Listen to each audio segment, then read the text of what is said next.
Sant Teresa बेनेडिक्टा of the cross जन्म Edith Stine की कहानी एक प्रेरणादायक और गहरी आध्यात्मिक यात्रा है जो विश्वास, साहस और बलिदान की मिसाल है। उनकी वैकल्पिक स्मृति का दिन 9 अगस्त रोमन कैथोलिक कलीसिया में मनाया जाता है और वह यूरोप की सह संरक्षक संत है। तो आइए उसके जीवन पर हम संक्षिप्त नज़र डालते हैं। संत तेरेसा बेनेडिक्टा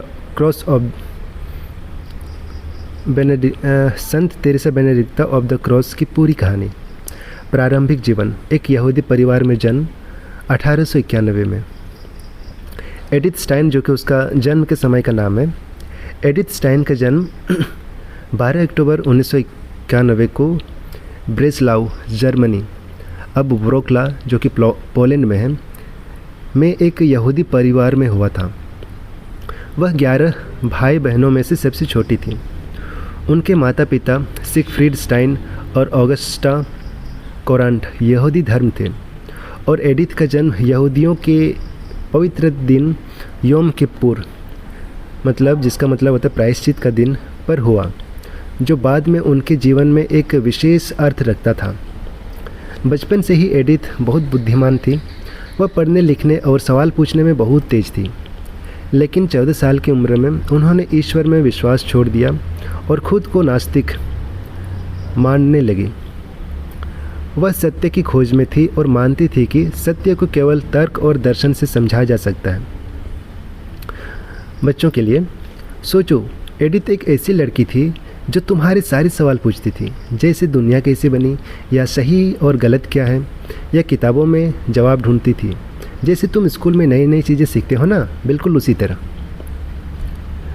आगे है शिक्षा और दर्शन शास्त्र में करियर। एडिथ ने ब्रेस्लाव और गोंटिगेन विश्वविद्यालयों में पढ़ाई और दर्शन शास्त्र, फिलोसॉफी में अपनी प्रतिभा दिखाई। उन्होंने मशहूर दार्शनिक एडमंड हुसर्ल के साथ काम किया और 1916 में फ्राइबर्ग विश्वविद्यालय में दर्शन शास्त्र में डॉक्टरेट की उपाधि हासिल की। वह उस समय की कुछ चुनिंदा महिलाओं में से थी जिन्होंने इतनी ऊंची पढ़ाई की थी। वह मानव अनुभव और सहानुभूति पर गहरे विचार लिखती थी, लेकिन उन्हें प्रोफेसर बनने से 2 बार रोका गया क्योंकि वह एक महिला थी और यहूदी थी। फिर भी वह हिम्मत नहीं हारी और महिलाओं के अधिकारों के लिए आवाज़ उठाई। बच्चों, एडिथ इतनी होशियार थी कि उन्होंने बहुत बड़ी डिग्री हासिल की, जैसे तुम स्कूल में टॉप करते हो ना। लेकिन कुछ लोग नहीं चाहते थे कि वह टीचर बने क्योंकि वह लड़की थी। फिर भी उन्होंने मेहनत जारी रखा। आगे है प्रथम विश्व युद्ध और मानवता की सेवा। प्रथम विश्व युद्ध जो कि 1914 से 1918 के बीच चला, के दौरान एडिथ ने नर्सिंग का प्रशिक्षण लिया और घायल सैनिकों की देखभाल की। इस अनुभव ने उन्हें मानव दुख और सहानुभूति के बारे में गहराई से सोचने पर मजबूर किया। वह देखती थी कि लोग युद्ध में कितना कष्ट झेल रहे हैं और इससे उनके दिल में सवाल उठे कि जीवन का असली मकसद क्या है। बच्चों, जब युद्ध हुआ तो एडिथ ने घायलों की मदद की, जैसे कोई डॉक्टर या नर्स करती है ना, बिल्कुल वैसे ही। वह चाहती थी कि लोग दुख में अकेले ना रहें। आगे देखते हैं रूपांतरण कैथोलिक विश्वास की ओर, और ये समय था 1922 की। एडिथ की ज़िंदगी में एक बड़ा बदलाव तब आया जब 1921 में उन्होंने संत तेरेसा ऑफ अविला की आत्मकथा पढ़ी। यह किताब पढ़ते समय उन्हें लगा कि वह सत्य जिसके वह तलाश कर रही थी यीशु मसीह में है। वह गहरे विश्वास से प्रभावित हुई और 1 जनवरी 1922 को कैथोलिक कलीसिया में बपतिस्मा लिया और उनका नाम रखा गया तेरेसा। 2 फरवरी को उन्होंने कन्फर्मेशन का संस्कार लिया। वह उनके लिए एक नई शुरुआत थी। उनके परिवार, खासकर उनकी माँ को यह रूपांतरण पसंद नहीं आया क्योंकि वह यहूदी परंपराओं को बहुत मानते थे, लेकिन एडिथ ने अपने विश्वास को मजबूती से थामा। बच्चों, एक रात एडिथ ने एक किताब पढ़ी जो एक संत की कहानी थी। उस किताब ने उनके दिल को छू लिया और उन्होंने यीशु से दोस्ती कर ली। या ऐसा था जैसे तुम्हें कोई नया दोस्त मिले जो हमेशा तुम्हारे साथ रहे? अब हम देखते हैं उनका धार्मिक जीवन, कर्मेलाइट नन बनना, और समय था 1933। एडिथ को धार्मिक जीवन की ओर बुलावा महसूस हुआ, लेकिन उन्होंने कुछ साल तक इंतज़ार किया क्योंकि उनके आध्यात्मिक मार्गदर्शक ने कहा कि दुनिया को अभी उनकी ज़रूरत है। वह कैथोलिक स्कूल में पढ़ाती थी और दर्शन और धर्मशास्त्र पर लिखती थी। 1933 में जब नाजी सरकार ने यहूदियों के खिलाफ सख्त कानून बनाए तो एडिथ को अपनी नौकरी छोड़नी पड़ी। उसी साल 14 अक्टूबर 1933 को वह कोलोन, जर्मनी के डिस्कैल्स्ड कार्मेलाइट मठ में शामिल हुई और उनका धार्मिक नाम रखा गया Teresa Benedicta of the Cross. Cross उनके लिए यीशु के बलिदान और दुख को अपनाने का प्रतीक था।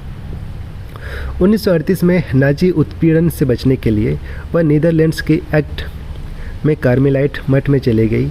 वहाँ उन्होंने प्रार्थना, लेखन और अध्ययन जारी रखा। उन्होंने यीशु के क्रॉस की गहरी समझ पर किताब लिखी जिसे the science of the cross कहा जाता है। अगर आप चाहें तो इस पुस्तक के बारे में भी हम आपको डिटेल में बता सकते हैं। The science of the cross comment कीजिएगा, ठीक है। बच्चों के लिए हम इस तरीके से हम इसको और सिंप्लीफाई कर सकते हैं। एडिथ एक ख़ास जगह गई जहां वह हर दिन यीशु से बात करती थी और प्रार्थना करती थी।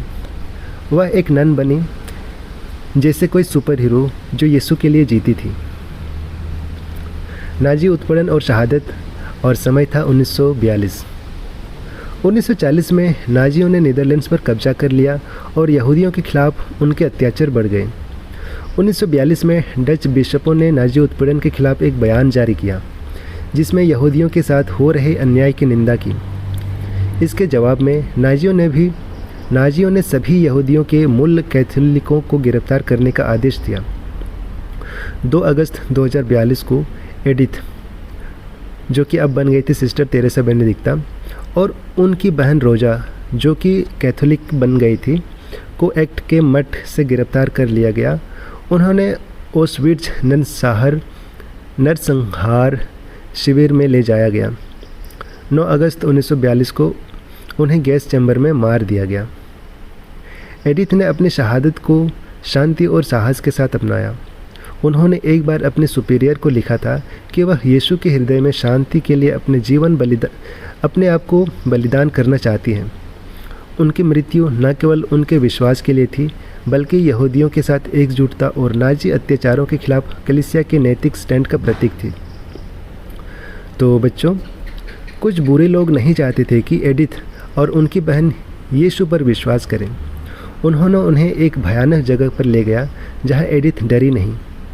उन्होंने यीशु पर भरोसा रखा और स्वर्ग में उनके साथ चली गई। आगे है संत घोषणा और विरासत। एडिथ स्टाइन को 1 मई 1987 को पोप जॉन पॉल द्वितीय ने धन्य घोषित किया और 11 अक्टूबर 1998 को संत घोषित किया। उनकी संत घोषणा का आधार एक चमत्कार था जिसमें एक छोटी बच्ची बेनेडिक्ता मैकाकार्थी ने अपने हस्तक्षेप से जानलेवा दवा पैरासीटामोल के प्रभाव से चमत्कारी रूप से ठीक हो गई।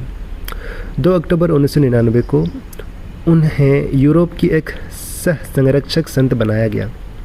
साथ में संत बेनेडिक्ट ऑफ नर्सिया, संत सिरिल और मेथोडियस, संत ब्रिजेट और ऑफ स्वीडन और संत कैथरीन ऑफ सिएना। 2022 में डिस्कैल्स्ड कार्मेलाइट्स ने उन्हें 100वें रूपांतरण वर्ष और 80वें शहादत वर्ष के अवसर पर उन्हें कलीसिया की डॉक्टर घोषित करने की याचिका शुरू की।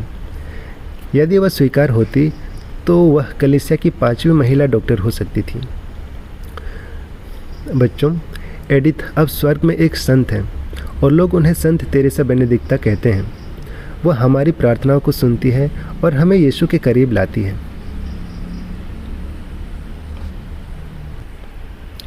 इसे हम आज के पाठों के साथ इस तरीके से हम जोड़ सकते हैं। यह पाठ शेमा की बात करता है जो यहूदी विश्वास का मूल है। प्रभु हमारा ईश्वर एकमात्र प्रभु है। एडिथ, जो एक यहूदी परिवार में पैदा हुई थी, ने इस विश्वास को अपने कैथोलिक जीवन में अपनाया। वह अपने पूरे दिल, आत्मा और शक्ति से ईश्वर से प्रेम करती थी और अपनी शहादत तक वफादार रही।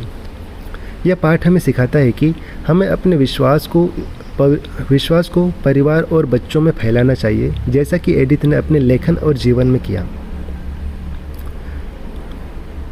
भजन के साथ हम इस तरीके से रिलेट कर सकते हैं। मैं तुझसे प्रेम करता हूँ, हे प्रभु मेरी शक्ति। एडिथ ने नाजी उत्पीड़न के दौरान ईश्वर को अपनी शक्ति माना। जब वह ऑस्विट्ज़ में थी, तब भी उन्होंने प्रार्थना और विश्वास के साथ दूसरों को सांत्वना दी। सुसमाचार के साथ ऐसे जोड़ सकते हैं, यीशु का यह दृष्टांत विश्वास की शक्ति को दर्शाता है।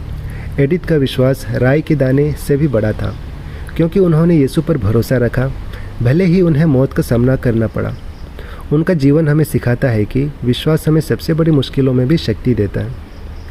संत तेरेसा बेनेडिक्टा का पाठ का संबंध। एडिथ का जीवन इन पाठों का जीवंत उदाहरण है। वह शेमा के विश्वास से शुरू हुई और यीशु के क्रॉस को अपनाया और अपने विश्वास के लिए शहादत दी। उनका जीवन हमें सिखाता है कि सच्चा विश्वास हमें न केवल व्यक्तिगत रूप से बदलता है, बल्कि दूसरों के लिए भी प्रेरणा बनता है। बच्चों और परिवार के लिए प्रेरणा। बच्चों के लिए एडिथ एक ऐसी लड़की थी जो सवाल पूछती थी और सच ढूंढती थी। जब उन्हें यीशु मिले तो उन्होंने उनसे बहुत प्यार किया। भले ही बुरे लोग आए, वह डरी नहीं और यीशु के साथ रहीं। तुम भी यीशु से प्रार्थना कर सकते हो और वह तुम्हें हिम्मत देगा। परिवार के लिए संदेश उनके जीवन से।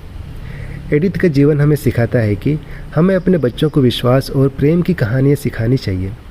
जिससे उन्होंने मुश्किल समय में भी ईश्वर पर भरोसा रखा, वैसे ही हमें अपने परिवार में प्रार्थना और विश्वास को मजबूत करना चाहिए। चलिए लास्ट में हम प्रार्थना करते हैं।